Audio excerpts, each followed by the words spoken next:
नमस्कार दोस्तों, स्वागत है आपका नीता बायो कॉन्सेप्ट के एक और वीडियो ट्यूटोरियल में। और आज मैं आपको साइटोकाइंस के बारे में बताऊंगी। साइटोकाइंस के कौन कौन से कैटेगरीज होते हैं और उनके क्या फंक्शन होते हैं।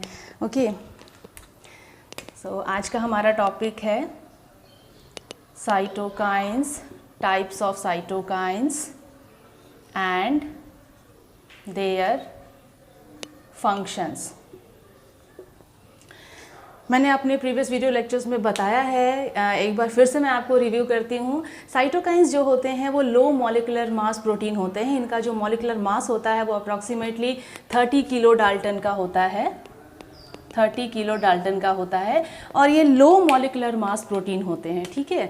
लो मॉलिक्यूलर मास प्रोटीन होते हैं जो सॉल्युबल में भी हो सकते हैं, ग्लाइकोप्रोटीन्स भी हो सकते हैं, सॉल्युबल प्रोटीन्स भी हो सकते हैं, ग्लाइकोप्रोटीन्स भी हो सकते हैं, ठीक है। और इनका सिक्रीशन जो होता है वो वैरायटी ऑफ सेल टाइप्स के थ्रू इनका सिक्रीशन होता है। बहुत सारे ऐसे सेल्स होते हैं जो इनको सिक्रीट करते हैं,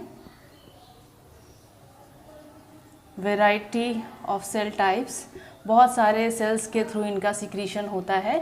और ये बहुत सारे फंक्शंस को भी परफॉर्म करते हैं। दे परफॉर्म मेनी फंक्शंस, बहुत सारे फंक्शंस इनके होते हैं। जैसे ये इन्फ्लामेटरी रिस्पॉन्सेस को इंड्यूस कर सकते हैं। देन आफ्टर ये हेमेटोपोएसिस के प्रोसेस को रेगुलेट कर सकते हैं। हेमेटोपोएसिस का प्रोसेस, हेमेटोपोएसिस का मतलब होता है जहाँ पे ब्लड सेल्स, जिस प्रोसेस के अंडर ब्लड सेल्स का फॉर्मेशन होता है एज वेल एज डिफरेंशिएशन होता है। उसके बाद ये सेल के डेवलपमेंट को, सेल के प्रोलिफरेशन को, सेल के डिफरेंशिएशन को भी कंट्रोल कर सकते हैं। देन आफ्टर ये हेल्प करते हैं सीएमआई, एचएमआई के डेवलपमेंट में। CMI means cell mediated immune response and HMI means humoral mediated immune response. तो इन तरह के इम्यून रिस्पॉन्स को भी ये डेवलप करने में मदद करते हैं, CMI as well as HMI. उसके बाद ये डैमेज सेल्स को रिपेयर करने में भी हेल्प करते हैं, डैमेज सेल्स को रिपेयर करने में भी ये हेल्प करते हैं, ठीक है। तो इस तरह से साइटोकाइंस जो है वो इम्यून सिस्टम के बहुत सारे फंक्शंस में महत्वपूर्ण भूमिका निभाते हैं। They are very very important, okay, वो बहुत ही इम्पॉर्टेंट होते हैं। अब मैं आपको बताती हूँ साइटोकाइंस को कितने, साइटोकाइंस के कौन कौन से कैटेगरीज होते हैं, कितने कैटेगरीज में साइटोकाइंस को डिवाइड किया गया है। तो साइटोकाइंस जो है उसके कैटेगरी में इंटरल्यूकिन्स आएगा, इंटरफेरॉन्स भी साइटोकाइंस की कैटेगरी में आते हैं। देन आफ्टर कीमोकाइंस, उसके बाद जो हेमेटोपोएटिक साइटोकाइंस होते हैं जिन्हें हम हेमेटोपोएटीन्स बोलते हैं, हेमेटोपोएटीन्स, ये भी साइटोकाइंस के ही टाइप होते हैं। और tumour necrosis factor family member, ये भी साइटोकाइंस की कैटेगरी में आते हैं, ठीक है। तो अब मैं आपको बताऊंगी एक एक करके इन सब के फंक्शंस क्या होते हैं। तो सबसे पहले हम देखते हैं कि इंटरल्यूकिन्स क्या काम करता है। इंटरल्यूकिन्स जो होता है वो साइटोकाइंस के लार्ज ग्रुप में आते हैं। साइटोकाइंस के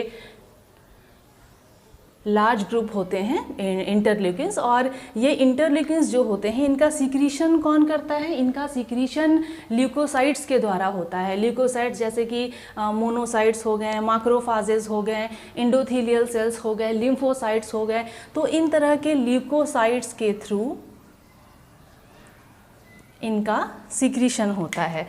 नेक्स्ट, ये काम क्या करते हैं, इंटरल्यूकिन्स का फंक्शन क्या होता है? तो ये इम्यून सिस्टम के फंक्शंस को फॉलो करते हैं, जैसे कि T lymphocytes, B lymphocytes as well as hematopoietic cells का डेवलपमेंट करना और इनका डिफरेंशिएशन करना मेन काम होता है, मेन फंक्शन होता है इंटरल्यूकिन्स का। उसके बाद मैं बात करूँगी इंटरफेरॉन्स के बारे में। इंटरफेरॉन्स क्या होते हैं? इंटरफेरॉन्स जो होते हैं ये इंटरफेरॉन्स सेल ग्रोथ को रेगुलेट करते हैं। इंटरफेरॉन्स जो है वो साइटोकाइंस के लार्ज फैमिली होते हैं। साइटोकाइंस का एक बहुत बड़ा फैमिली होता है इंटरफेरॉन्स। ओके, और ये इंटरफेरॉन्स जो होते हैं वो सेल ग्रोथ को रेगुलेट करते हैं, एज वेल एज इनके पास एंटीवायरल प्रॉपर्टी भी होता है। ये वायरसेस को एंटीवायरल नेचर के होते हैं, एंटीवायरल प्रॉपर्टी भी इनके पास होता है। और ये जो होते हैं वो 3 तरह के होते हैं, interferons type 1, interferons type 2, interferons type 3। तो ये क्लासिफिकेशन जो होता है इंटरफेरॉन्स का वो क्यों होता है? क्योंकि ये क्लासिफिकेशन जो है वो डिपेंडेंट होता है कि उनका जो रिसेप्टर्स होता है किस तरह के रिसेप्टर्स पे वो बाइंड करते हैं और वहाँ से वो सिग्नल प्रोवाइड करते हैं। तो इस बेसिस पे इनको क्लासिफाई किया गया है टाइप 1, टाइप 2 एंड टाइप 3 में, जहाँ पे कि टाइप 1 और type 2 mainly natural killer cells को एक्टिवेट करते हैं। ठीक है, अब मैं आपको बताऊंगी कीमोकाइंस के बारे में।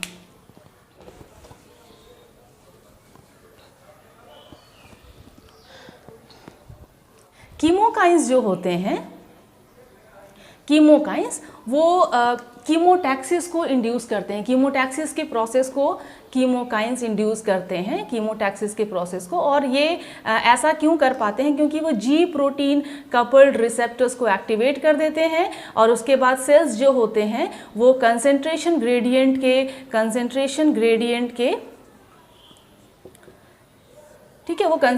ग्रेडियंट के थ्रू माइग्रेट करना शुरू कर देते हैं। तो ये फंक्शन होता है कीमोकाइंस का। उसके बाद है हेमेटोपोएटिन्स। हेमेटोपोएटिन्स जो होते हैं वो हेमेटोपोएटिक साइटोकाइन प्रोटीन्स होते हैं और जो होते हैं वो ग्रोथ फैक्टर की तरह काम करते हैं, जैसे कि कॉलोनी स्टिमुलेटिंग फैक्टर, उसके बाद फिर colony stimulating factor, then after erythropoietins, then after stem cell factor. उसके बाद कुछ इंटरल्यूकिन्स भी आते हैं, interleukins 1, 2, 3, 4, 5, 6 as well as interleukin 11 and 12।